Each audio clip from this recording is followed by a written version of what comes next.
അപ്പോൾ ഇന്ന് ഞാനുള്ളത് ദോഹയിൽ നമ്മളെ ഷെറാട്ടൺ ഹോട്ടലിൻ്റെ പാർക്കിങ്ങിലേക്കാണ് ഞാൻ പോകുന്നത്. ദോഹയിലുള്ളവർക്ക്, വണ്ടികളിലുള്ളവർക്ക്, വണ്ടിക്ക് വിൽക്കാനുള്ളവർക്കെല്ലാം നല്ലൊരു ഇൻഫർമേഷൻ ആയിട്ടുള്ള വീഡിയോ ആയിരിക്കും. കുറേ ആൾക്ക് അറിയായിരിക്കും, അറിയാത്തവർക്ക് വേണ്ടിയിട്ടാണ്. അന്നേരം ഞാൻ നേരെ ഷെറാട്ടൺ ഹോട്ടലിൻ്റെ പാർക്കിങ്ങിലേക്ക് പോകുന്ന വഴിയും കാണിച്ചു തരാം. നിങ്ങൾക്ക് കാണിച്ചു തന്നിട്ടില്ലെങ്കിൽ നിങ്ങൾക്ക് മനസ്സിലാവില്ല, അതുകൊണ്ടാണ്. അപ്പോൾ ഇതാണ് ഷെറാട്ടൺ ഹോട്ടൽ. സിഗ്നൽ ലെഫ്റ്റിലേക്ക് പോയി കഴിഞ്ഞാൽ ഷെറാട്ടൺ ഹോട്ടൽ. നേരെ വന്നിട്ട് ഇങ്ങനെ വന്നു കഴിഞ്ഞാൽ ഇതാണ് പാർക്കിങ്. ഈ കട്ടിങ്ങിൽ പാർക്കിങ്ങിലേക്ക് അങ്ങ് താഴേക്ക് ഇറങ്ങുക. താഴേക്ക് ഇറങ്ങിയിട്ടാകുമ്പോൾ ഞാൻ ഡീറ്റെയിൽസും കാര്യങ്ങളെല്ലാം മൊത്തം പറഞ്ഞുതരാം. അപ്പോൾ നമ്മൾ പാർക്കിങ്ങിലെത്തി. ഈ പാർക്കിങ്ങിൽ കാണുന്നില്ല കുറേ വണ്ടികൾ. ഇനി നമുക്ക് ഡീറ്റെയിൽസും കാര്യങ്ങളും പറഞ്ഞുതരാം. ഖത്തറിലുള്ളവർക്ക് അതാട്ടെ കൂടുതൽ ഇൻഫർമേഷൻ ആവുക. പുറത്തുനിന്ന് കാണുന്നുണ്ടെങ്കിൽ എന്താ പറയുക, നിങ്ങൾക്ക് കാണുന്നുണ്ടെങ്കിൽ കാണാം, ഇല്ലെങ്കിൽ സ്കിപ്പ് ചെയ്യാം. അന്നേരം നമുക്ക് നേരെ ബാക്കി ഡീറ്റെയിൽസും കാര്യങ്ങളിലേക്കും പോകാം. അപ്പോൾ നമ്മൾ പാർക്കിങ്ങിലേക്ക് വന്നു കഴിഞ്ഞാൽ കിട്ടും മസാദ് ഖത്തർ എന്ന് പറഞ്ഞു കഴിഞ്ഞാൽ നമുക്ക് എല്ലാവർക്കും അറിയാം. വണ്ടികളും ബാക്കിയുള്ള സാധനങ്ങളും എല്ലാം സെയിൽ ചെയ്യുന്ന ഒരു ആപ്ലിക്കേഷനാണ് മസാദ് ഖത്തർ. അന്നേരം ഞാനിപ്പം വന്നിട്ടുള്ളതെന്ന് പറഞ്ഞു കഴിഞ്ഞാൽ നമ്മളെ വണ്ടി വാങ്ങാനും വിൽക്കാനും എല്ലാം ഒരു ഉപകാരപ്പെട്ട ഒരു സ്ഥലമാണ് മസാദ് ഖത്തർ. അവരുടെ ഓഫീസാണിത്. പാർക്കിങ്ങിലേക്ക് ഇങ്ങനെ ഇറങ്ങി വന്നാൽ കിട്ടും. അന്നേരം ഞാൻ കൂടുതൽ ഇൻഫർമേഷൻ പറഞ്ഞുതരാം. ഇവിടെ മൊത്തം നമ്മൾ കുറേ വണ്ടികൾ കൊണ്ടുവന്നിട്ടുണ്ട്. ഇവിടെയുണ്ട് ഈ ലൈനിൽ ഇത് മൊത്തം മസാദ് ഖത്തറിൽ വണ്ടികൾ. ഇതാ ഇതിൻ്റെ മുകളിൽ സ്റ്റിക്കർ ഒടിച്ചിട്ടുണ്ടല്ലേ, ഞാൻ കാണിച്ചു തരാം. ഇതിൻ്റെ മുകളിൽ കണ്ടോ സ്റ്റിക്കർ ഒടിച്ചിട്ട്.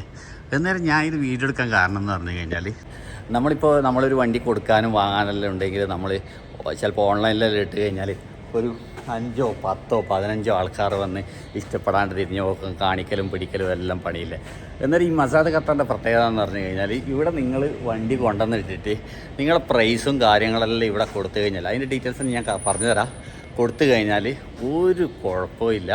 നിങ്ങളെ വണ്ടി സെയിലാകുന്ന എടുക്കുന്ന ആൾക്കാരെ പോലും നിങ്ങൾ അറിയില്ല. അപ്പോൾ നിങ്ങളൊരു വണ്ടിയായിട്ട് നേരെ തിങ്കളും ചൊവ്വയും രാവിലെ മുതൽ രാത്രി 7 മണി വരെ നിങ്ങളൊരു വണ്ടിയായിട്ട് നേരെ ഷെറാട്ടൺ ഹോട്ടലിലെ ഈ പാർക്കിങ്ങിലേക്ക് വരിക. നിങ്ങളെ വണ്ടി കഴുകും പിടിക്കണം എന്നൊന്നും ഇല്ല കേട്ടോ. പാർക്കിങ്ങിലേക്ക് വന്നിട്ട് നിങ്ങൾ മസാദ് ഖത്തറിൻ്റെ ഓഫീസ് ആടെയുണ്ട്. അവിടെ പോയിട്ട് അവരൊരു സ്കാൻ ചെയ്യാൻ പറയും, ഒരു ആപ്ലിക്കേഷൻ. ആ ആപ്ലിക്കേഷൻ നിങ്ങൾ പോയിട്ട് സ്കാൻ ചെയ്തിട്ട് നിങ്ങളെ വണ്ടിക്ക് എത്ര പ്രൈസ് വേണം. ഇപ്പോൾ ഉദാഹരണത്തിന് ഒരാളെ വണ്ടിക്ക് 15,000 റുപ്യ നിങ്ങൾ പ്രതീക്ഷിക്കുന്നുണ്ടെങ്കിൽ ഒരിക്കലും 15,000 റുപ്യ വേണമെന്ന് പറയരുത്. നിങ്ങൾ 20,000 റുപ്യ പറയണം. 20,000 റുപ്യ പറഞ്ഞു കഴിഞ്ഞാൽ ഇത് ലേലം വിളിയാണെന്നല്ല. ലേലം വിളിയായതുകൊണ്ട് അവർ ശരിക്കും ആ ലേലത്തിൽ നിങ്ങൾക്ക് 8,000 റുപ്യ ഇടും. പിന്നെ മുകളിൽ വിളിച്ച് നിങ്ങൾ 15,000-ൽ എത്തലാണ്. ചിലപ്പോൾ 15,000-ന് മുകളിലും എത്തും. അന്നേരം നമ്മളെ വണ്ടി ഇവിടെ കൊണ്ടുവന്ന് കൊടുത്തു കഴിഞ്ഞാൽ അവരെന്നെ കമ്പ്യൂട്ടർ ചെക്ക് ചെയ്യും, വാഷ് ചെയ്യും, എല്ലാം ചെയ്ത് കഴിഞ്ഞിട്ട് ഇങ്ങനെ നമ്പർ ഇട്ടിട്ട് വണ്ടിയുടെ ഇടും. വണ്ടിയുടെ ഇട്ട് കഴിഞ്ഞാൽ ഇവരെ പ്രോസസ്സെല്ലാം കഴിഞ്ഞിട്ട് ഏകദേശം ശനിയാഴ്ചയാണ്, ഞായറാഴ്ച വൈകുന്നേരമാണ് വണ്ടിൻ്റെ ലേലം വിളി ഉണ്ടാവുക. ഇവിടെ ഒരു സ്കാനറുണ്ട്, അത് സ്കാൻ ചെയ്യാൻ വേണ്ടി. അത് സ്കാൻ ചെയ്ത് കഴിഞ്ഞാൽ ഇതേപോലെ നിങ്ങളെ വണ്ടീൻ്റെ ഡീറ്റെയിൽസും കാര്യങ്ങളെല്ലാം അതിൽ ഫുൾ ടൈപ്പ് ചെയ്ത് രജിസ്റ്റർ ചെയ്ത് കൊടുക്കുക വേണ്ടു. എന്നിട്ട് ഞായറാഴ്ച ലേലം ഉണ്ടാവും. ആ ലേലത്തിൽ നിങ്ങളെ വണ്ടി വെഡ്ഡിങ് ചെയ്തിട്ട് പോയിട്ടുണ്ടെങ്കിൽ നിങ്ങളെ ഐഡിയും കാര്യങ്ങളും വിട്ടുകൊടുത്തു കഴിഞ്ഞാൽ ഇവർ ബാക്കി വിളിച്ച ആളുമായിട്ട് ഡീലിംഗ് ആക്കിയിട്ട് ഇസ്റ്റിമാരെല്ലാം ചേഞ്ച് ആക്കിയിട്ട് നിങ്ങളെ പൈസ നിങ്ങൾക്ക് ഇവർ തരും. പിന്നെ നിങ്ങൾക്ക് വണ്ടി നിങ്ങൾ അഥവാ ഇവിടുന്ന് എടുക്കണ്ടെങ്കിലും നിങ്ങൾക്ക് ഓപ്ഷനുണ്ട്. നിങ്ങൾ മസാദ് ഖത്തറിൽ ഇവരെ ആപ്ലിക്കേഷനിൽ കയറി കഴിഞ്ഞാൽ ഇവരെ ഒന്നാമതെന്ന് പറഞ്ഞു കഴിഞ്ഞാൽ പ്രത്യേകത കണ്ടതെന്ന് പറഞ്ഞാൽ, ഓൾറെഡി ഒരു വണ്ടി ഇപ്പോൾ ഈ ലാൻഡ് ക്രൂസർ എടുക്കുന്നുണ്ടെങ്കിൽ ഓൾറെഡി ഇവിടെ ഒരാൾ കൊണ്ടിട്ടതായിരിക്കും. പക്ഷേ ഇത് ഓൾറെഡി കമ്പ്യൂട്ടർ ചെക്ക് ചെയ്തിട്ട് അതിൻ്റെ ഡീറ്റെയിൽസ് മൊത്തം ഇവർ ഹിസ്റ്ററി ഇട്ടിട്ടുണ്ട് അതിൽ. അന്നേരം അത്യാവശ്യം വണ്ടീൻ്റെ ഡീറ്റെയിൽസ് മൊത്തം ഇട്ടിട്ടുണ്ട്. പിന്നെ അത് നിങ്ങൾക്ക് കൂടാണ്ട് നിങ്ങൾക്ക് അതിൽ കണ്ടിട്ട് ഇഷ്ടപ്പെട്ടിട്ടുണ്ടെങ്കിൽ ഇവിടെ വന്നിട്ട് നിങ്ങൾക്ക് വണ്ടിയും ചെക്ക് ചെയ്യുക. അവരുടെ അടുത്ത് താക്കോല് വാങ്ങിച്ചിട്ട് വണ്ടിയെല്ലാം സ്റ്റാർട്ട് ചെയ്ത് ഓടിച്ച് നോക്കാൻ പറ്റില്ല, സ്റ്റാർട്ട് ചെയ്തെല്ലാം നോക്കുക, ഫുള്ള് കണ്ടീഷനെല്ലാം നോക്കുക. പിന്നെയെന്ന് പറഞ്ഞു കഴിഞ്ഞാൽ ഇതിലൊരു പ്രത്യേകത എന്ന് പറഞ്ഞു കഴിഞ്ഞാൽ, നമ്മൾ ലേലം വിളിച്ച് അവസാനം കിട്ടുന്നവർക്ക് വണ്ടി കൺഫേം ആവില്ല. അതായത് ഇതെല്ലാം വിൽക്കാനിട്ട വണ്ടികളാണ്. ഇത് ലേലം വിളിച്ച് പോയതാണെന്ന് അറിയില്ല. ഈ ഞായറാഴ്ച ലേലം ഉണ്ടായിന്. അന്നേരം നമ്മൾ ലേലം വിളിച്ച് ലാസ്റ്റ് നമ്മളായെങ്കിലും കൺഫേം ആക്കുന്നതെന്ന് പറഞ്ഞു കഴിഞ്ഞാൽ ഇതിൻ്റെ ഓണറാണ്. ഇതിൻ്റെ ഓണർ ആ പ്രൈസിന് കൊടുക്കാൻ തയ്യാറുണ്ടെങ്കിൽ വണ്ടി കിട്ടും, ഇല്ലെങ്കിൽ വണ്ടി ആ ഓണർ പറയും ഇത്ര പ്രൈസിനെ കൊടുക്കുമല്ലോ എന്ന് പറഞ്ഞിട്ട് നിങ്ങളെ വിളിക്കും. ആ പ്രൈസ് കൊടുക്കാൻ താല്പര്യം ഉണ്ടെങ്കിൽ നിങ്ങൾക്ക് വണ്ടി കിട്ടും. അന്നേരം മസാദ് ഖത്തറിൽ അങ്ങനെ ഒരു ഇതുണ്ട്. പിന്നെ നിങ്ങൾ ഏത് വണ്ടിയുടെ കൊണ്ടുവന്നിട്ടുണ്ടെങ്കിലും നിങ്ങളെ വണ്ടിക്കുള്ള കംപ്ലയിൻറ്റ് മെൻഷൻ ചെയ്യണം. മെയിനായിട്ടുള്ളത് ഗിയർ എഞ്ചിന് എന്തെങ്കിലും കംപ്ലയിൻ്റ് ഉണ്ടെങ്കിൽ കംപ്ലയിൻ്റ് ഉള്ള വണ്ടിയും കൊണ്ടിടാം. കംപ്ലയിൻ്റ് ഉണ്ടെങ്കിൽ മെൻഷൻ ചെയ്യണം. ഇല്ലെങ്കിൽ അതിൽ നിങ്ങൾക്കിത് കിട്ടും. കാരണം എന്ന് പറഞ്ഞു കഴിഞ്ഞാൽ കസ്റ്റമർ എടുത്തിട്ട് പിന്നെ വേറൊരു ഉപകാരം എന്ന് പറഞ്ഞു കഴിഞ്ഞാൽ നിങ്ങൾ ഒരു വണ്ടിയിൽ നിന്ന് എടുക്കുന്നുണ്ടെങ്കിൽ നിങ്ങൾ കാണാത്ത കംപ്ലയിൻറ്റ് മെയിനായിട്ടുള്ള ഗിയർ എൻജിൻ എന്തെങ്കിലും പ്രോബ്ലം അവിടെ മസാദ് ഖത്തറിൽ മെൻഷൻ ചെയ്തിട്ടില്ലെങ്കിൽ അഥവാ നിങ്ങൾ പുറത്ത് പോയിട്ടാണ് കണ്ടുപിടിച്ചിട്ടുണ്ടെങ്കിൽ നിങ്ങൾക്ക് 24 മണിക്കൂർ സമയമുണ്ട്. നിങ്ങൾ കൊണ്ടുപോയിട്ട് എവിടെയും കൊണ്ടുപോയി കമ്പ്യൂട്ടറിലെല്ലാം ചെക്ക് ചെയ്തിട്ട് വലിയ പ്രോബ്ലം ആണെങ്കിൽ നിങ്ങൾക്ക് വണ്ടിയുടെ തിരിച്ചു കൊടുക്കാം.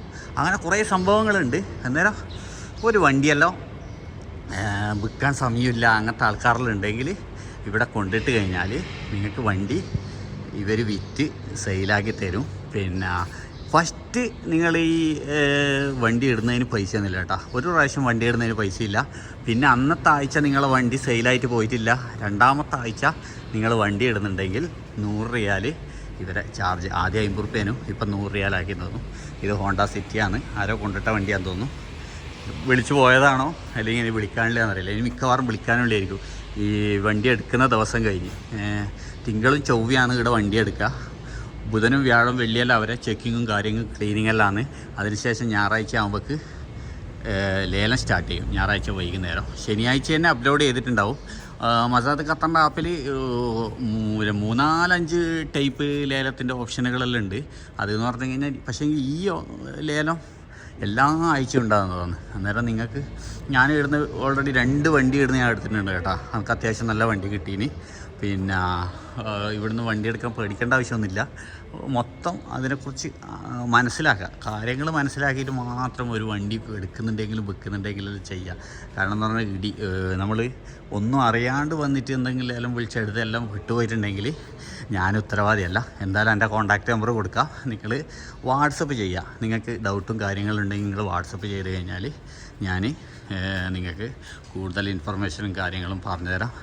അന്നേരം നിങ്ങൾക്ക് വണ്ടിയും വിൽക്കുന്നവരും വാങ്ങുന്നവരെല്ലാം ഉണ്ടെങ്കിൽ ഇവിടെ കൊണ്ടിട്ട് കഴിഞ്ഞാൽ നിങ്ങൾക്ക് ഇവിടെ കൊണ്ടിട്ടിട്ട് നല്ല പ്രൈസ് കിട്ടിയ ആളെല്ലാം ഉണ്ട് കേട്ടോ. എൻ്റെ അറിവിൽ തന്നെ ഉണ്ട്. നല്ല പ്രൈസ് കിട്ടിയ ആളുണ്ട്, ചെറിയ പ്രൈസ് കിട്ടിയ ആളുണ്ട്. പക്ഷേ എങ്കിൽ കുറേ അറബികളെ വണ്ടികളല്ലേ ചുളിവിൽ കിട്ടാനും സാധ്യതയുണ്ട് ഇവിടെ.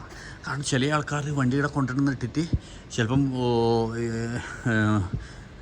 എന്താ പറയുക 30,000 റുപ്യേൻ്റെ ഇപ്പോൾ ഈ വണ്ടിക്ക് ഇവർ ചിലപ്പം പറഞ്ഞിട്ടുണ്ടാവും 30,000 റുപ്യ കിട്ടണമെന്ന്. പക്ഷേ എങ്കിൽ 15,000 റുപ്യ വരെ വിളി പോയിട്ടുണ്ടെങ്കിൽ ചില ആൾക്കാർ എന്ന് പറഞ്ഞിട്ട് 15,000 റുപ്യക്ക് അങ്ങ് കൊടുക്കുന്നത്. അങ്ങനത്തെ നിരവധി ആൾക്കാർ ലക്കിക്ക് വേണ്ടിയിട്ട് വരുന്നുണ്ട്. ലാൻഡ് ക്രൂസറെല്ലാം ചെറിയ പൈസ കിട്ടിയ ആൾക്കാരുണ്ട്. അന്നേരം എല്ലാ വണ്ടികളും ഉണ്ട് ഇവിടെ. അന്നേരം നിങ്ങൾക്കും ചെറിയ വണ്ടി വലിയ വണ്ടി ഏത് വണ്ടിയുണ്ട്. നിങ്ങൾക്ക് 1 മാസത്തോളം വേണ്ടിക്കുള്ള ഇവിടെ വണ്ടി ഇടാം, അതും കുഴപ്പമില്ല. ഒരാഴ്ച വിറ്റില്ലെങ്കിൽ അടുത്ത ആഴ്ച ഇടാം. പക്ഷേ അതിൻ്റെ ചാർജ് കൊടുക്കണമെന്നേ ഉള്ളൂ. അന്നേരം ഒരു ഇൻഫർമേഷൻ തരാൻ വേണ്ടിയിട്ടാണ് ഞാൻ ഈ വീഡിയോ ചെയ്തതിന്. പക്ഷേങ്കിൽ ഇൻഫർമേഷനിൽ കുറേ എന്തെല്ലോ പറയണമെന്നുണ്ടായിന്. പക്ഷേങ്കിൽ സംസാരിക്കുന്ന സമയത്ത് കുറേ മറന്നു പോന്ന്. എന്തായാലും എന്തെങ്കിലും മിസ്സായിട്ടുണ്ടെങ്കിൽ എനിക്ക് മെസ്സേജ് അയച്ചാൽ മതി, ഡൗട്ടുകളുണ്ടെങ്കിൽ. ഓക്കെ, ഞാൻ ഓഫീസും കൂടി കാണിച്ചു തരാം. ഇതാണ് മസാദ് ഖത്തറിൻ്റെ ഓഫീസ്. മസാദ് ഖത്തറിൻ്റെ എന്തെങ്കിലും ഡൗട്ടും ഇവരെ ഇവിടെ വരേണ്ട എന്തെങ്കിലും ഇൻഫർമേഷൻ അറിയണമെങ്കിൽ ഈ നമ്പറിൽ കോൺടാക്റ്റ് ചെയ്താൽ മതി. പിന്നെ ഇതാണ് അവരെ ഓഫീസും കാര്യങ്ങളും. ഈ ഓഫീസിൽ വന്നിരുന്ന് കഴിഞ്ഞാൽ എല്ലാം ചെയ്താൽ മതി. ഇതാണ് സ്കാനർ. ഈ സ്കാൻ ചെയ്താൽ മതി. പിന്നെ ഡീറ്റെയിൽസും കാര്യങ്ങളും കിട്ടും. ഞാൻ ഈ സ്കാനർ അടുപ്പിച്ച് പിടിച്ചുതരാം. നിങ്ങൾക്ക് സ്ക്രീൻഷോട്ട് എടുത്ത് കഴിഞ്ഞാൽ സ്കാൻ ചെയ്യാം. ഇതാണ് സ്കാനർ. ഇത് അറബിയിലെഴുതിന്, ഇംഗ്ലീഷിൽ എഴുതിയത് കാണുന്നില്ലല്ലോ. അത് ഇംഗ്ലീഷിലാക്കിയാൽ മതി. പിന്നെ എല്ലാത്തിനും ഇവർക്കൊരു കമ്മീഷൻ ഉണ്ട് കേട്ടോ. ഇപ്പോൾ വണ്ടി നമ്മളെ വണ്ടി വിറ്റ് പോയിട്ടുണ്ടെങ്കിലും ഇവർക്കൊരു അതിൻ്റേതായിട്ടുള്ള ചെറിയ ചെറിയ കമ്മീഷൻ ഉണ്ട്. വലിയ കമ്മീഷനൊന്നുമില്ല. പിന്നെ മസാദ് ഖത്തറിൻ്റെ ആപ്പിൽ കയറിയിട്ട് അതിലും കോൺടാക്റ്റ് നമ്പറും കാര്യങ്ങളെല്ലാം ഉണ്ട്. നിങ്ങൾക്ക് എന്തെങ്കിലും ഡൗട്ടുകളുണ്ടെങ്കിൽ അതിൽ മെസ്സേജ് അയച്ചിട്ട് ചാറ്റ് ചെയ്യുന്ന സിസ്റ്റം ഉണ്ട്. ചാറ്റ് ചെയ്തിട്ട് നിങ്ങൾക്ക് ഡൗട്ടുകളും കാര്യങ്ങളെല്ലാം ചോദിക്കാം. അന്നേരം എല്ലാ സംഭവങ്ങളും ഉണ്ട്. വിൽക്കുന്ന വണ്ടിക്കും കമ്മീഷനുണ്ട്, നിങ്ങൾ എടുക്കുന്നുണ്ടെങ്കിലും കമ്മീഷനുണ്ട്. പിന്നെ മസാദ് ഖത്തറിൽ ഒരു പ്രത്യേകത എന്ന് പറഞ്ഞു കഴിഞ്ഞാൽ കോർട്ട് മസാദിൽ നമ്മൾ 5,000 റിയാൽ കെട്ടി വെക്കണേ, അതിൻ്റെ ആവശ്യമില്ല. ഇവിടെ ഓരോരു വിളിക്കുന്ന സമയത്തും നിങ്ങൾക്ക് അതിൻ്റേതായിട്ടുള്ള ഒരു മിനിമം പ്രൈസ് കൊടുക്കേണ്ട ആവശ്യമേ ഉള്ളൂ. അന്നേരം ഇപ്പോൾ ഒരു 5000 റുപ്യേൻ്റെ വണ്ടിയല്ലാണെങ്കിൽ നമുക്കൊരു 600 റുപ്യ 700 റുപ്യ അതിൽ കൊടുക്കേണ്ട ആവശ്യം വരുന്നുള്ളൂ. എന്തായാലും സാധാരണക്കാർക്കും വണ്ടികൾ വിളിച്ചെടുക്കാൻ പറ്റും. എന്നാൽ ഇതാണ് അങ്ങനെ ഒരു ഇൻഫർമേഷൻ വീഡിയോ. ഇനി കുറേ ഇൻഫർമേഷൻ വീഡിയോകളും കാര്യങ്ങളും ചെയ്യാനുണ്ട്. സമയം കിട്ടുമ്പോൾ ഓരോന്നോരോന്നായിട്ട് ചെയ്യാം. അപ്പോൾ നല്ല നട്ടുച്ച സമയം. അയ്യോ, ദോഹൻ്റെ കോർണിഷിൽ എന്തോ ഒരു മഞ്ഞ് പിടിച്ച മാതിരി എൻ്റെ വണ്ടി ആടെയാണ് പാർക്ക് ചെയ്തിട്ടുള്ളത്. അന്നേരം നിങ്ങൾ വരുമ്പോൾ ആ സിഗ്നൽ കഴിഞ്ഞപാടും റേറ്റ് കയറി കഴിഞ്ഞാൽ ഷെറാട്ടൺ ഹോട്ടലിൻ്റെ പാർക്കിങ്ങിലേക്കാണ്. നിങ്ങളെ വണ്ടികളും വിൽക്കാനെല്ലാം ഉണ്ടെങ്കിൽ, വിറ്റ് പോകാത്ത വണ്ടികളുണ്ടെങ്കിലും, കാരണം ഈ മസ്ജിദ് ഖത്തറിൽ എന്താണെന്ന് പറഞ്ഞു കഴിഞ്ഞാൽ അറബികൾ, ഈ മിസ്രികൾ അങ്ങനത്തെവരെല്ലാം കൂടുതൽ. നമ്മൾ ഇപ്പോൾ ചവർലൈറ്റ് വണ്ടികൾ, പിന്നെ GMC ഇങ്ങനത്തെ കുറേ വണ്ടികൾ, ഫോർഡ് ഇങ്ങനത്തെ വണ്ടികളൊന്നും നമുക്ക് പുറത്തധികം പെട്ടെന്ന് സെയിലാവില്ല. അന്നേരം അങ്ങനത്തെ വണ്ടികളെല്ലാം ഉണ്ടെങ്കിൽ ഇവിടെ കൊണ്ടുവന്ന് ഇട്ട് കഴിഞ്ഞാൽ വേഗം സെയിൽ വന്നിട്ടാ. അന്നേരം നിങ്ങൾക്കും എന്ത് വണ്ടികളും കാര്യങ്ങളെല്ലാം ഉണ്ടെങ്കിൽ, ഇനി വിറ്റ് പോകാത്തതോ നിങ്ങൾക്ക് സമയമില്ലാത്തവരെല്ലാം ഉണ്ടെങ്കിൽ ഇവിടെ കൊണ്ടുവന്ന് ഇട്ടോ. ഇനി ഒന്നും കൂടി പറഞ്ഞുതരാം, ഇനി ഇവിടെ കൊണ്ടുവന്ന് ഇടാനും സമയമില്ല ഇതില്ലാത്തവരെല്ലാം ഉണ്ടെങ്കിൽ ഞാൻ അവിടെ വന്ന് പിക്ക് ചെയ്തിട്ട് ഇവിടെ കൊണ്ടുവന്ന് ഇട്ട് എല്ലാം സെറ്റാക്കി തരാം. പിന്നെ സ്വന്തം ആളെന്നെ വേണമെന്നൊന്നുമില്ല, നിങ്ങളെ ഇതെല്ലാം ഉണ്ടായാൽ മതി. ഒരു സ്കാൻ ചെയ്യുന്നത് നിങ്ങൾക്ക് അയച്ചു തന്നിട്ട് നിങ്ങൾ ഫില്ല് ചെയ്താൽ മതി. അതായത് ഞാൻ കൊണ്ടുവന്ന് ഇട്ട് തരാം. അതിനെന്തെങ്കിലും ചില്ലറ പൈസ തന്നാൽ മതി. ആ ഉപകാരം നമുക്ക് ചെയ്തുതരാം. നല്ല ചൂടുണ്ട്. നേരെ റൂമിലേക്ക് വിട്ടിട്ട് അന്നേരം ഇൻഫർമേഷൻ വീഡിയോ നിങ്ങൾക്ക് ഇഷ്ടമായി എന്ന് വിചാരിക്കുന്നു. അന്നേരം നല്ല ഇൻഫർമേഷൻ വീഡിയോ ആയിട്ട് വീണ്ടും കാണാം. Okay, bye bye.